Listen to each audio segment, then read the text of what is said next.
Can you assure the world that as you try to get control of these areas, you are not going to use military or economic coercion? No.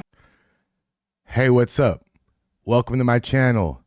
You know, I started asking myself after seeing all the coverage about Trump wanting to buy Greenland, what exactly is Greenland?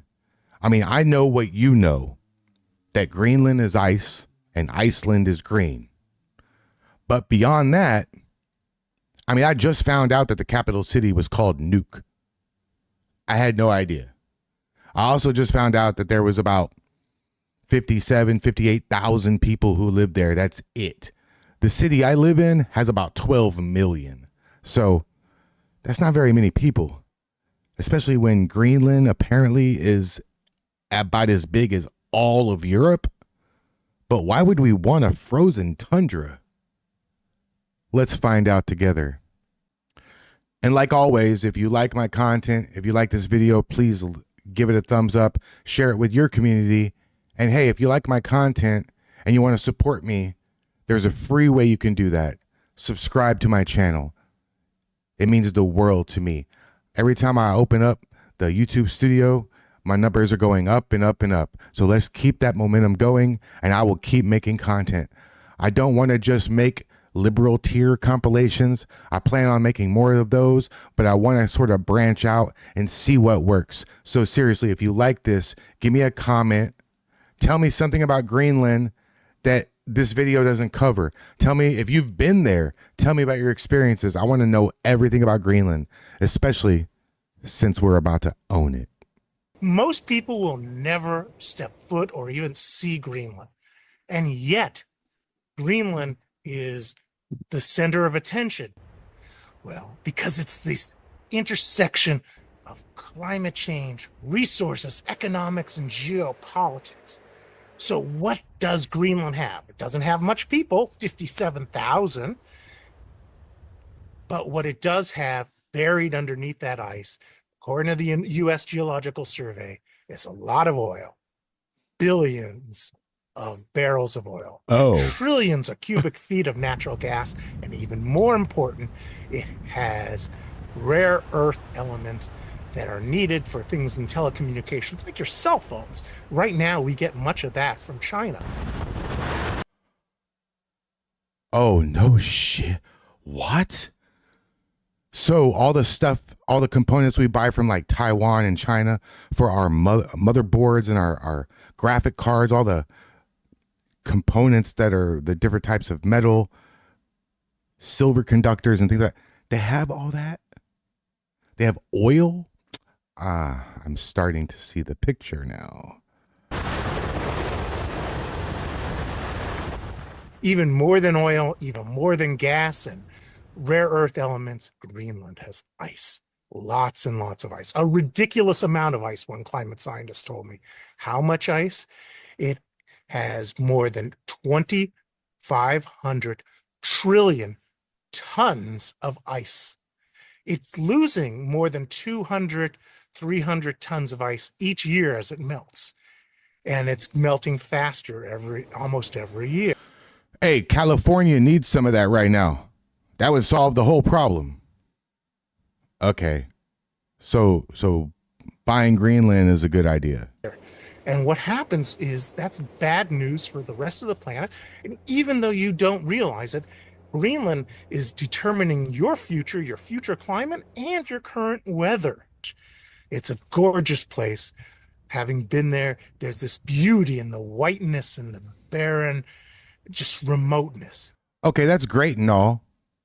That's good to know. I didn't know all that, but let's find out about the actual place of Greenland. Like, I want to know, not the political side. I want to know about Greenland. So This is Greenland, the largest, most fascinating, and most mysterious island in the world. It is more than 3 times larger than France, and has remained a part of the Kingdom of Denmark for more than 300 years now, which theoretically makes Denmark a transcontinental country, the world's 12th largest country by land area, and the largest country with a capital in Europe other than Russia. When placed over the European continent, Greenland's vast size becomes significantly more apparent, covering nearly everything from Portugal to Poland. But despite all of this vast size, the population on the world's largest island is only around 56,000 people, which is even less than the population of Andorra, a tiny microstate wedged in between Spain and France. And nearly 1 in 3 of those 56,000 Greenlanders all live in just a single town right here, called Nuuk, the capital of the island. And of course, the biggest reason why there are so few people on this massive landmass is because the vast majority of it is, at least for the moment, completely uninhabitable. 2/3 of the island stretches high up into the north beyond the circumference of the Arctic Circle, a region of the planet that receives significantly less intense solar radiation than elsewhere, because the sun's rays have to travel a longer distance through the atmosphere in order to reach it, which means that solar radiation is less concentrated and spread out across a much larger surface area than around a location like the equator. Hey, screw you flat earthers. There we go. Where the distance that the rays have to travel through the atmosphere is a lot less. Basically, that all just means that this part of the planet is a lot colder than average. But due to the influence... Look at all that. And then if we get Canada too, we'll have all those trade routes. We'll have all that connection. Okay, President Trump, point made. I get it. We're going to buy Greenland. That's crazy.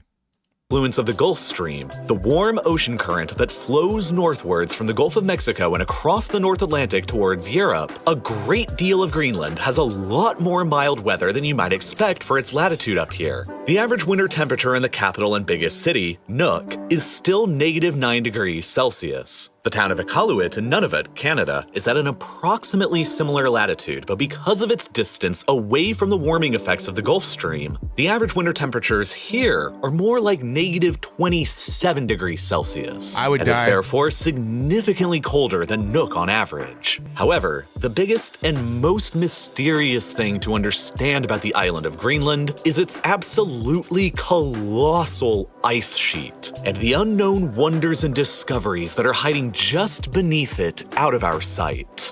One of the many natural wonders of our world, this ancient ice sheet covers approximately 80% of the surface of Greenland and is around the same size of Alaska. This makes it the second largest body of ice that can be found anywhere in the world, after the ice sheet over on the opposite side of the planet on Antarctica. On Greenland, this huge sheet of ice is on average 1.5 kilometers thick, while in some places it can reach up to 3 kilometers thick of nothing but solid ice built up over eons of time.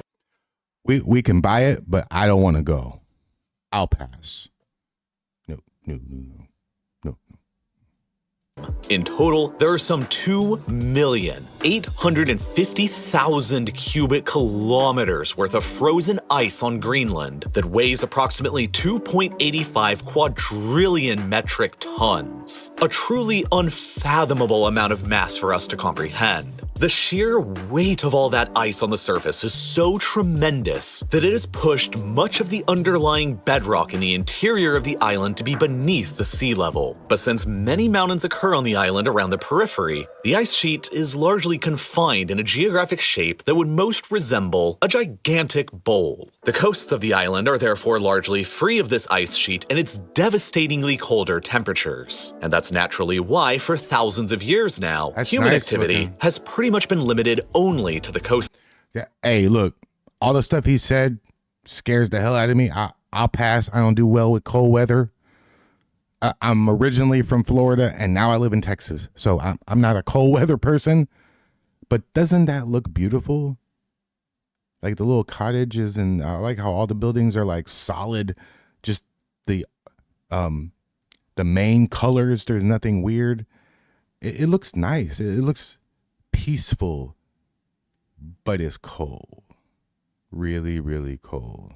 Lines. Ice cores drilled out from the sheet by scientists have revealed that an ice sheet in some form or another has covered significant parts of Greenland for at least the past 18 million years, while the oldest ice on the island today is as much as 1 million years old. So, for pretty much the entirety of human history, the vast majority of this island has been sealed beneath this impenetrable wall of ice, and the secrets locked beneath it have only just recently been able to be accessed. But without a doubt, the most important things hiding beneath the 3 kilometers of ice on Greenland today are the resources and raw materials and, specifically, hydrocarbons and rare earth elements and minerals. The United States Geological Survey has estimated before that they believe there are a total of 141 billion barrels of hydrocarbons, accounting for roughly 13% of all the planet's undiscovered oil and 30% of all of its undiscovered natural gas sitting untapped just beneath the surface of Greenland. If these resource estimates are accurate and were ever to be realized, Greenland would suddenly end up having about as much oil and natural gas as Iraq, and would have the 5th or 6th largest amount of hydrocarbon reserves of any country in the world. Since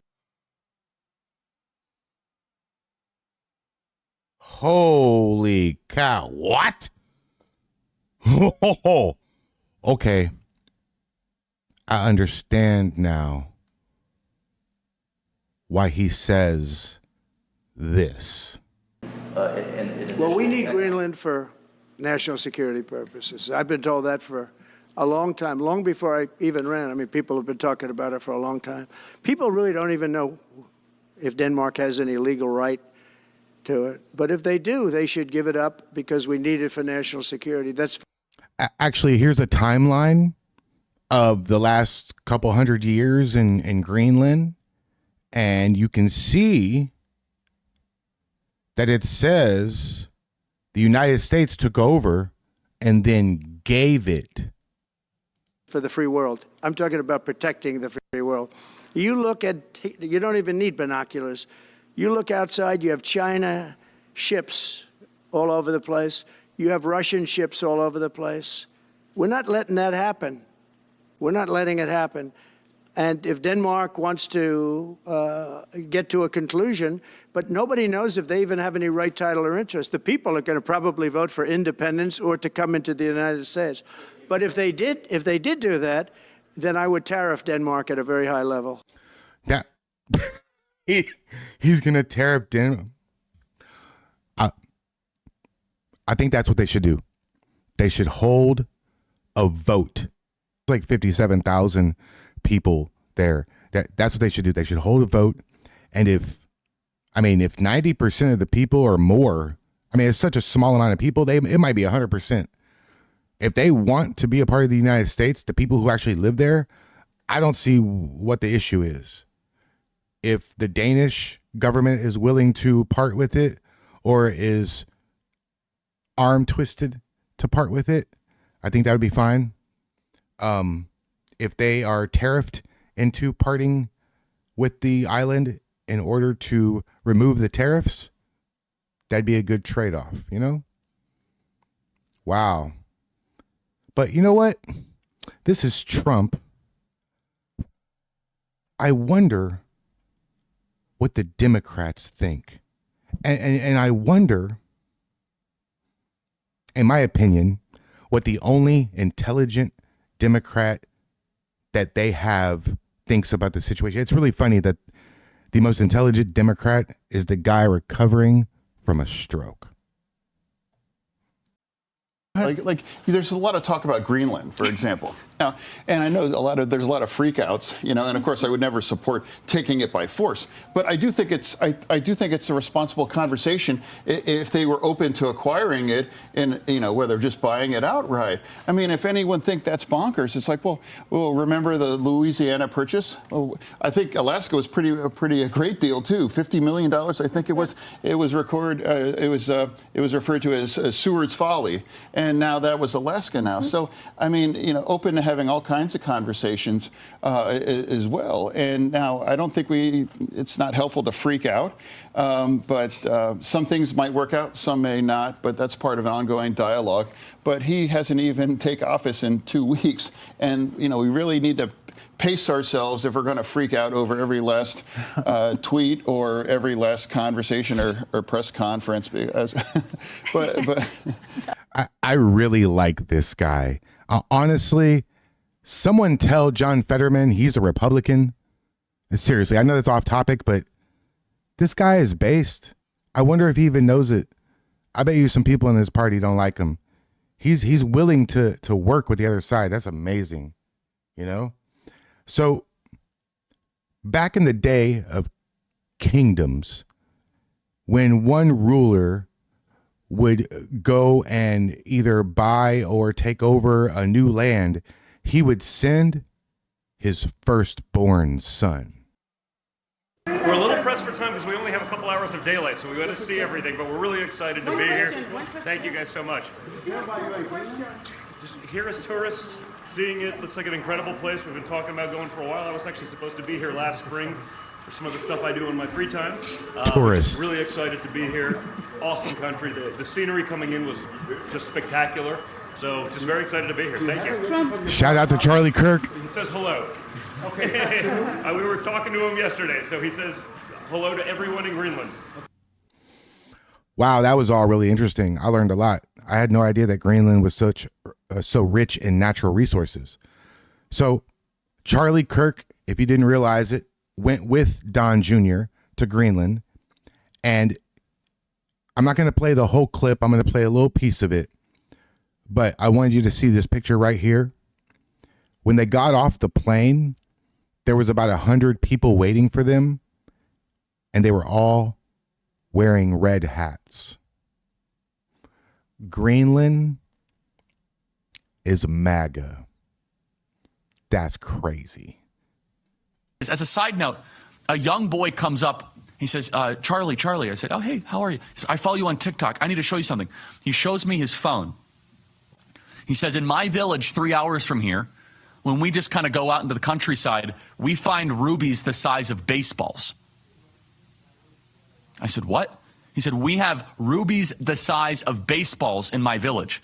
Now, mind you, they're not as valuable as you might think because they need to be cut a certain way and they lose value, but they're very valuable. And he says, the Danes don't let us mine our rubies, our gold, our lithium, or our gas. He said, it's time for a rebellion against the Danes. The younger people of Nuuk, the younger people of Greenland, they want to be rich. Oh, wow. Rubies the size of baseballs. Thank you for watching all the way to the end. It helps the YouTube algorithm tremendously. I really appreciate all your support and all the great comments I've been getting, all the thumbs up, all the new subscribers. Welcome. Thank you so much. Check out some of my other videos. There's more coming. I'm constantly trying to find new ideas so I'm not just rabbit holed into liberal tears compilations. But trust me when I say this, Inauguration Day meltdown videos, they're going to happen. Thanks for watching. Peace.